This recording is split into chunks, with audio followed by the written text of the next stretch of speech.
One of the coolest things about Nintendo is their music. Specifically, like one of my favorite series for Nintendo is Legend of Zelda, and a lot of the game, and I think most of the games. I don't know all of them, but there's some way of learning a little bit about music composition. Like Wind Waker's got, I don't think it's called the baton. I mean, they call it the Wind Waker. I can't remember what exactly it's called. Maybe it is the baton. I think that I'm sorry. But that helps you with timing and tempo, because there's several different tempos that you could do in music. Ocarina of Time, I mean, it's basic basic understanding of notes, in which, if I'm not mistaken, I cannot remember. I think it's I don't want to say his name wrong, but I think there was a very limited amount of notes being used. And they are phenomenal, and especially for like the soundtrack for Legend of Zelda: Ocarina of Time. Forest, the Forest Temple. That is probably my favorite song of all time. I love Zora's Domain, Majora's Mask, and another thing I really like about Nintendo is like their messages and stuff like that. There's many in there, and I mean, Ocarina of Time, in my opinion, it's like accepting that the past is moving further and further behind you, and you can't really do anything about it, about your past. But for your future, you really can't touch your future, because it's like always, it's a hypothetical thing, a hypothetical tangible thing to grasp. You only know what you only can know so much, and the best thing is to live in the present. And if good is not there to stop evil, evil will always prevail. So good needs to be there. I mean, you need a balance, otherwise it'll go into complete imbalance. And then Majora's Mask, that deals with a lot of that deals with death and life and everything, and accepting that things end. And there's only 24 hours in a day. You have 3 days in that game, and you can go back in time and stuff like that. And it just also shows you, if only we could get to everything, that is offered to us within 24 hours. You only can pick and choose what you can. But I mean, one of the greatest things about Nintendo, in my opinion, was, I mean, I have a big family, and when I was younger, or when we were younger, we would play a lot of video games together, like Super Smash Brothers, Mario Kart, Mario Super Strikers, and all those Mario games, and Mario Party. Pretty much it was just there was plenty of other games we also played. There wasn't just Nintendo, but even the N64. I mean, even the GameCube, that's very underrated. I mean, N64. I mean, I feel like I'm not gonna lie, PlayStation kicks a lot of ass.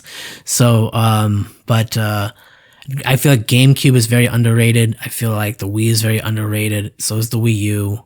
And I mean, the Switch is pretty much, what came before it. I mean, obviously the Virtual Boy was a failure, but at least they tried, And, and a lot of people scoffed at this. I mean, don't get me wrong. In my opinion, I think that they should have made the Wiimote an option. It shouldn't have been. I mean, they should have had a regular old remote, or not remote, but a regular old controller, excuse me, as another option. And that probably would have done a lot better for them.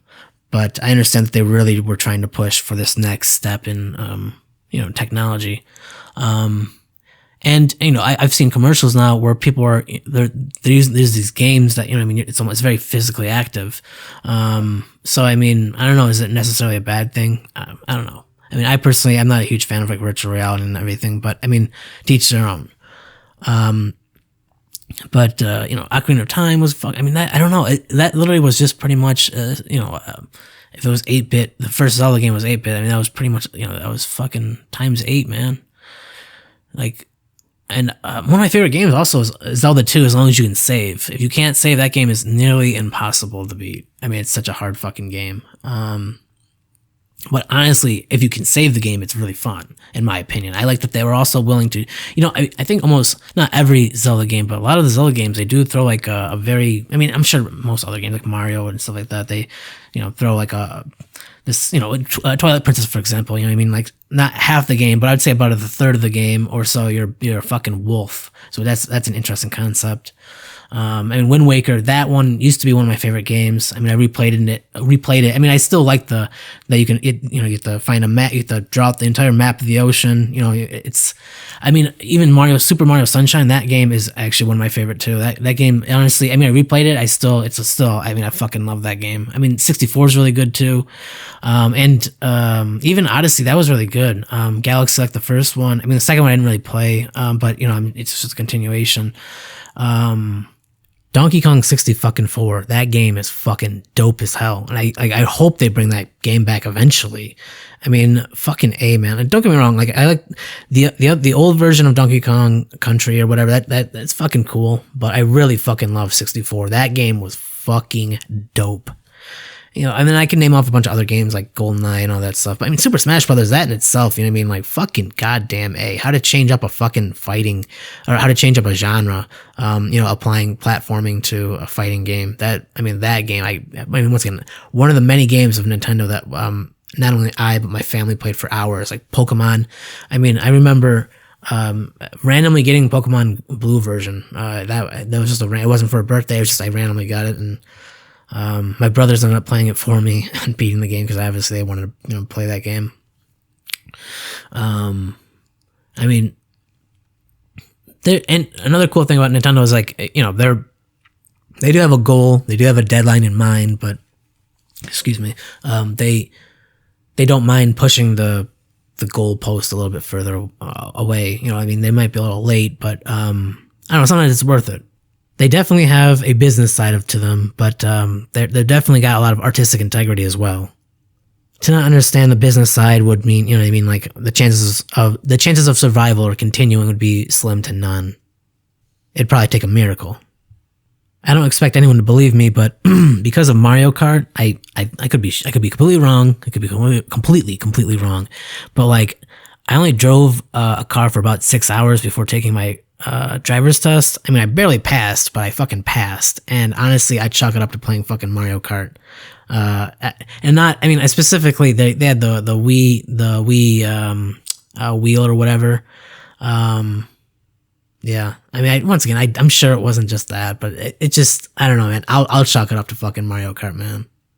I can name off like several more video games, or series that they've made that I really like, you know, Fire Emblem or Final Fantasy Crystal Chronicles. That's one of my favorite Final Fantasy games. Also, Tactics Advance. That game's fucking dope, dude. Anyway, so, and the fact that it's got Diablo 2 on the Switch now, that's fucking awesome. I mean, I can go on once again. But I mean, I could say this pretty much about any video game. But once again, being able to play with my brothers and even my sisters, and playing with my friends. I mean, Pokemon, for example, I've already said that, but you know what I mean? Like, you know, the trading and all that stuff, that's awesome. I mean, they're business, but they're also a very artistic business. And they take their shit very seriously. And, I mean, the artistic integrity, I mean, it's pretty fucking solid, in my opinion. I guess I'll just leave it with that.